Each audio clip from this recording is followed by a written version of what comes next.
चलिए मित्रों, एक कदम सफलता की ओर। कल अपन ने हल्दीघाटी युद्ध पढ़ा।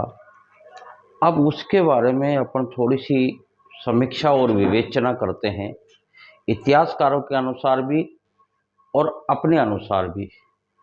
इतिहासकारों ने जो समीक्षा की है, अपन भी जीके के अध्यापक हैं और आप भी जीके का अध्ययन कर रहे हो, तो अपने अनुसार भी क्या होना चाहिए, तो उस हिसाब से अपन थोड़ी सी चर्चा 10-5 मिनट की इस पर करते हैं। देखो,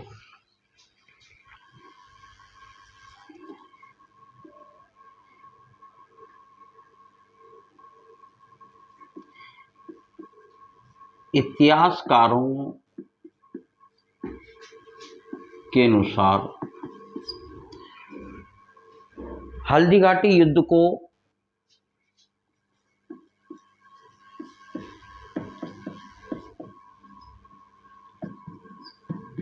परिणाम विहीन बताया है।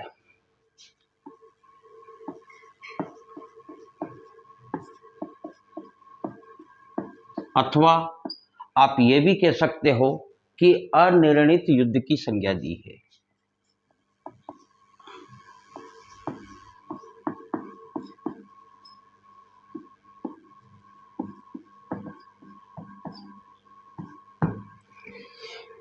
अब देखो, इसकी थोड़ी सी अपन समीक्षा करते हैं।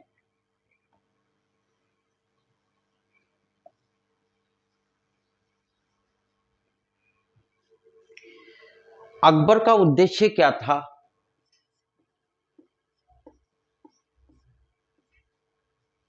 इस युद्ध के पीछे, क्योंकि अधीनता तो स्वीकार नहीं की थी, तो 1576 हल्दीघाटी के बाद में कुंभलगढ़ तो अपने पास था ही सही,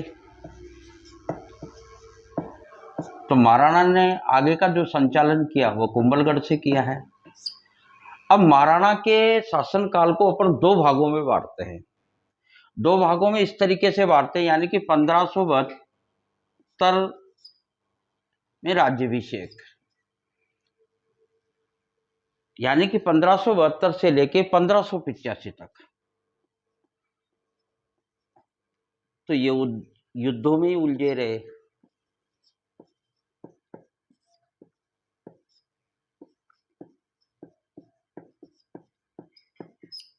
उसके बाद में 1585 से यानी कि 1597 तक, 97 में इनकी मृत्यु हो जाती है।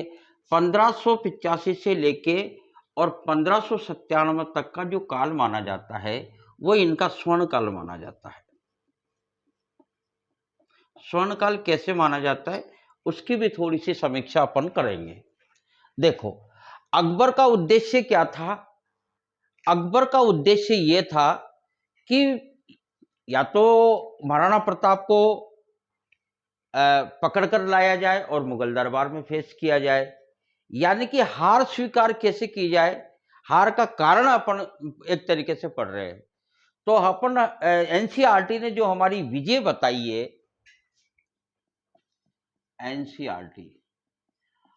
एनसीईआरटी के आधार पर जो हमारी जीत घोषित हुई है, विजय घोषित गई, उसी पर अपन समीक्षा कर रहे हैं।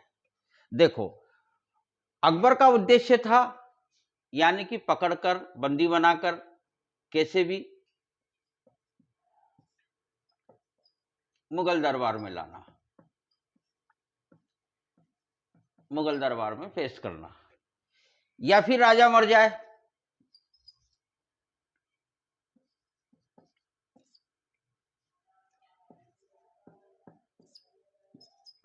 या फिर अधीनता स्वीकार कर ले,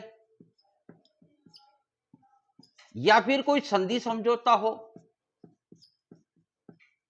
इनमें से तो एक भी नहीं हुआ। इनमें से एक भी नहीं हुआ तो यानी कि एनसीईआरटी का कहना सही है। अब दूसरा पक्ष अपन लेते हैं कि मुगल सेना की हार का क्या प्रमाण है। ये प्रमाण तो जीत के सिद्ध हो चुके हैं कि न तो महाराणा को पकड़ा गया, न मारा गया, न महाराणा ने अधीनता स्वीकार की, न करवाई गई, न कोई संधि हुआ, न कोई समझौता हुआ। इसका मतलब यह होता है कि एनसीईआरटी ने विजय बिल्कुल सही घोषित की है। अब मुगल सेना यानी कि अकबर की हार का प्रमाण क्या है? तो अकबर की हार का जो प्रमाण है, वो प्रमाण इन बातों से सिद्ध होता है कि देखो, एक तो सबसे पहली बात यह है कि मान सिंह और आसफ खां मुख्य सेनापति थे, और जब ये यहां से गए तो इनकी ड्यूटी बंद कर दी अकबर ने। ड्यूटी का मतलब होता है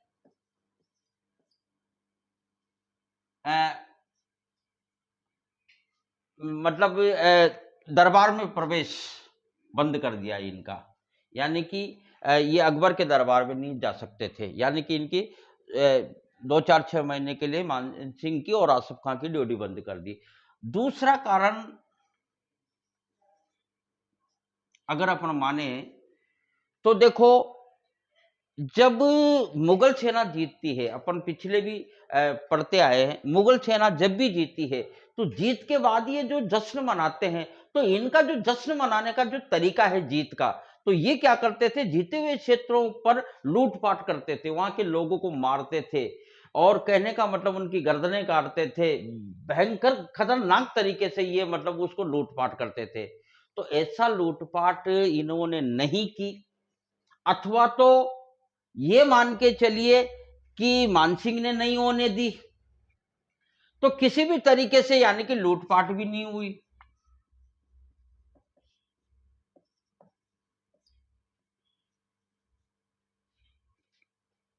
फिर महाराणा का पीछा भी नहीं किया।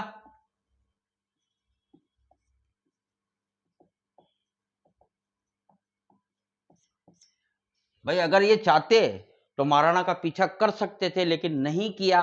तो ये चीज तो खैर शंका की दृष्टि से उस समय जो अकबर के दरबार में जो नबी खां आया भी नहीं था युद्ध में, तो कि तुम किसी राजपूतों के विरुद्ध राजपूत को सेनापति मत बना के भेजो, तो नबी खां तो युद्ध करने ही नहीं आया था। तो इस बात से भी ये प्रमाणित होता है कि युद्ध अकबर हारा है। अब देखो, हल्दी घाटी में कि युद्ध के बाद भी और भी ऐसे प्रमाण मिलते हैं कि अकबर ने मेवाड़ अभियान भेजे हैं, बाद में भी मेवाड़ विजय के अभियान भेजे हैं। अब मेवाड़ विजय का अभियान भेजने का मतलब यह होता है कि इसने मेवाड़ नहीं जीता। देखो, मेवाड़ विजय अभियान कब कब भेजा इसने, देखो इसने फरवरी 1577, दूसरा भेजा इसने अक्टूबर 1577, तीसरा अभियान इसने भेजा नवंबर में,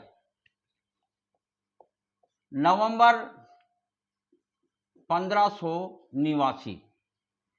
यानी कि ये 3 अभियान इसने भेजे किसके नेतृत्व में, शहबाज के नेतृत्व में, शहबाज के नेतृत्व में।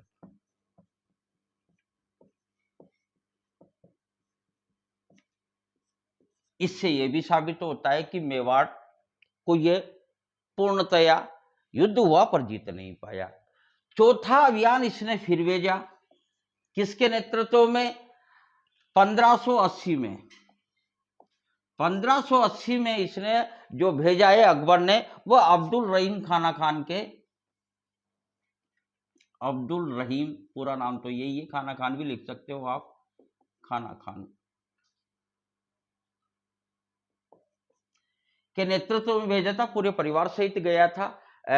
इनके पुत्र क्या नाम से है, जो अमर सिंह ने इसके पूरे परिवार को कैद कर उठा के लेके आ गया था, बंदी बना के लेके आ गया था, और महाराणा के सामने पेश किया। तो महाराणा ने फिर कहा कि ये काम तेरे बहुत गलत किया है, ये कलंक लगने वाला काम है।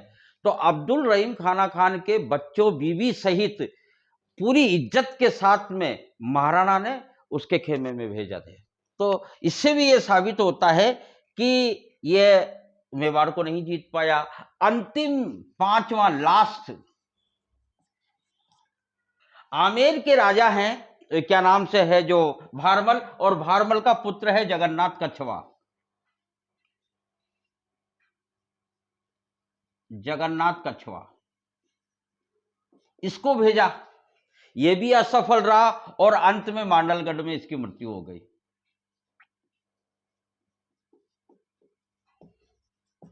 जगन्नाथ कछुआ की। तो इन चीजों से यह प्रमाणित होता है कि हल्दी का घाटी का युद्ध हमने जीता। कैसे जीता? देखो, सबसे पहले हमने गोगुंदा पर अधिकार किया, उसके बाद में फिर हमने दिवेर को पर अधिकार किया, उसके बाद में हमने मेवाड़ के पश्चिमी और दक्षिणी जो भाग, यानी कि पश्चिम तो हमारे हिस्से में ही था, पर दक्षिणी वाला भाग इसके पास में था, पूर्वी वाला भाग इसके पास में था, उस पर हमने अपना अधिकार कर लिया। उसके बाद में 56 का जो पठार है उस पर अपना अधिकार हो गया, और लूणा चामुंडिया को हराकर चामुंड पर भी हमारा अधिकार हो गया। यानी कि लगभग संपूर्ण मेवाड़ पर हमारा अधिकार हो गया। कुंभलगढ़ तो हमारे पास है ही सही। और इस जीत पर, यानी कि इस जीत पर चामुंडा माता का मंदिर बनाया महाराणा प्रताप ने। चामुंडा माता का मंदिर बनाया। एक मंदिर और बनाया, क्या नाम से, महादेव, नीलकंठ महादेव का।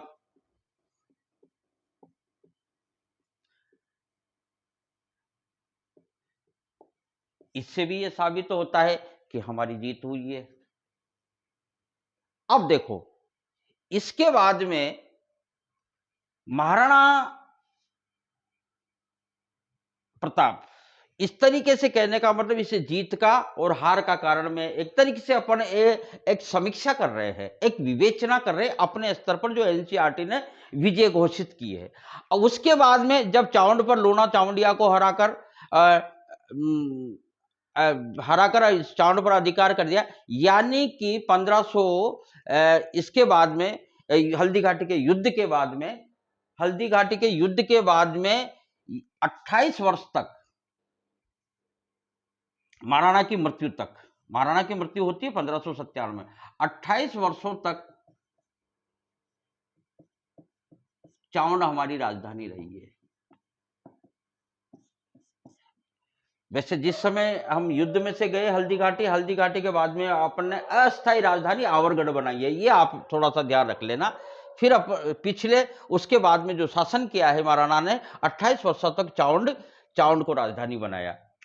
उसके बाद में होता क्या है, देखो, उसके बाद में क्योंकि हल्दी घाटी के बाद में महाराणा ने अपनी पद्धति बदल दी। उनको पता है कि मैं अकबर के सामने, इतनी सेना है, मैं इसके आमने सामने से, तो इन्होंने क्या है, पूजा भील के नेतृत्व में, पूजा भील जो अपने महाराणा ने राणा की उपाधि भी दी, राणा को लगाने की स्वीकृति भी दी, पूजा भील के नेतृत्व में,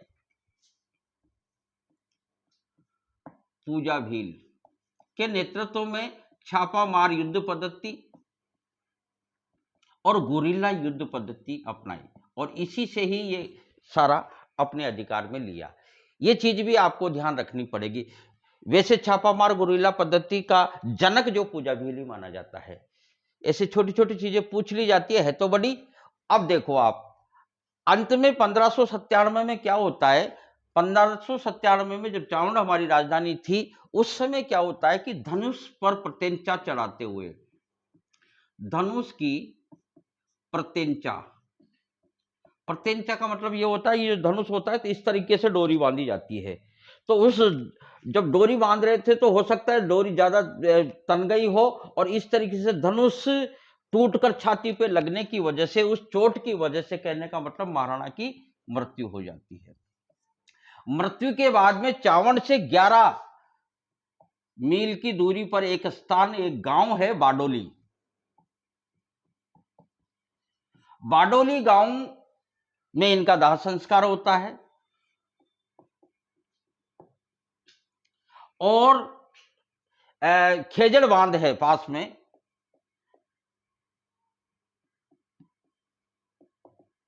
खेजड़ बांध के किनारे पर इनकी 8 खंभों की छतरी है, जो आज भी हमें महाराणा की याद दिलाती है। अब देखो, जब महाराणा की मृत्यु हुई, थोड़ा समय मिटा देता हूं, जब महाराणा की मृत्यु हुई उस समय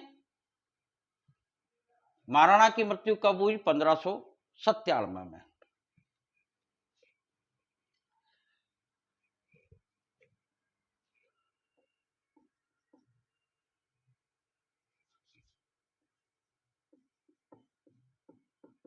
महाराणा की मृत्यु के समाचार पहुंचे किसके पास में?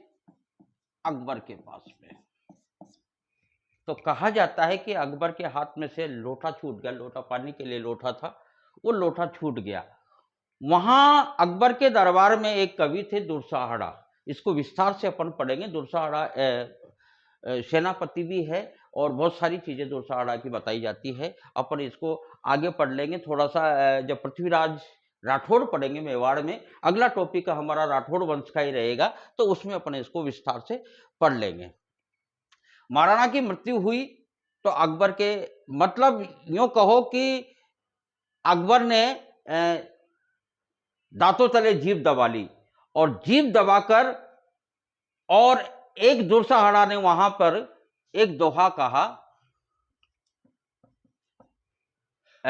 डिंगल भाषा में, अस ले गयो अणदाग, अस ले गयो अणदाग, पाग ले गयो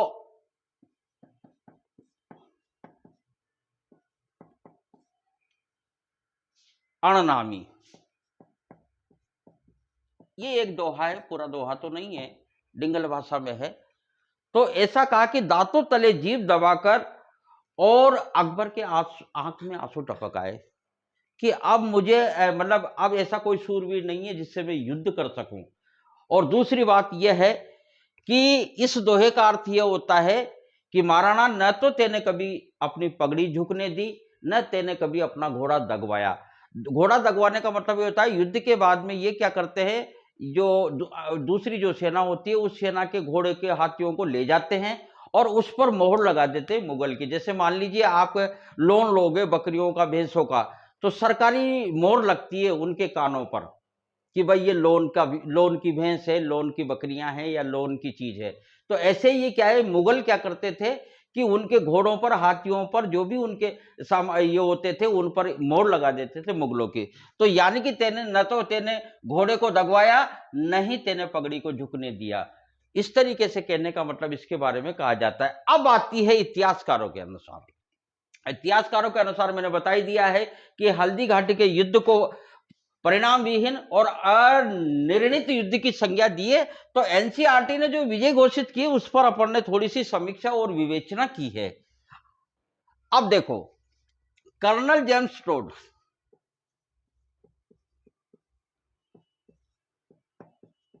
कर्नल जेम्स टोड क्या कहता है कि हल्दी घाटी मेवाड़ की थर्मोपल्ली है। हल्दी घाटी मेवाड़ की थर्मोपल्ली है।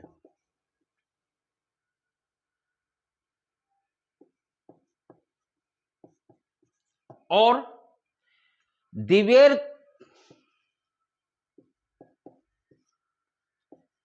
का युद्ध,